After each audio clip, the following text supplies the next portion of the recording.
How to billionaire.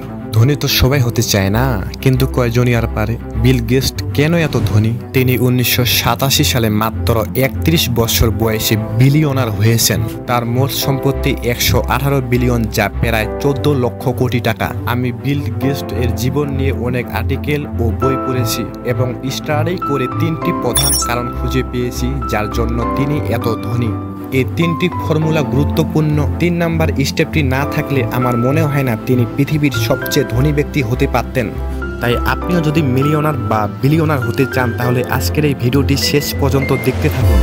Step 1, create once run forever, বা নিজের skill বা প্রোডাক্টকে এমনভাবে তৈরি করো যা বারবার ইনকাম দিতে পারে। বিল গেটস ছোটবেলা থেকে প্রোগ্রামিংয়ে দক্ষ হয়ে উঠেছিলেন। তিনি মাইক্রোসফট এর সফটওয়্যার উইন্ডোজ এমনভাবে তৈরি করেছিলেন যা একবার বানিয়ে বারবার ইনকাম দিতে পারে। তিনি ঘুমিয়ে থাকলেও সেই সফটওয়্যার থেকে ইনকাম আসতেই থাকে। তাই আপনি আপনার স্কিল বা প্রোডাক্টকে এমনভাবে তৈরি করুন যাতে একবার বানিয়ে বারবার ইনকাম করা যেতে পারে। যেমন আপনি যদি স্টুডেন্ট হয়ে থাকেন তাহলে অনলাইনে কোচিং করে কোর্স বিক্রি করতে পারেন বা ডিজিটাল প্রোডাক্ট। আর 2 নাম্বার স্টেপটি যদি না মানেন তাহলে বড় কিছু করতে পারবেন না। স্টেপ 2, ইনভেস্ট অ্যান্ড গ্রো, অর্থ বা লাভকে পূর্ণ বিনিয়োগ করা, দক্ষ টিম গঠন করা এবং পরিকল্পিতভাবে কাজ করা। বিল গেটস মাইক্রোসফট থেকে অর্জিত আয় বিনিয়োগ করতেন, শক্তিশালী টিম তৈরি করতেন এবং পরিকল্পিতভাবে ব্যবসা স্কেল করতেন।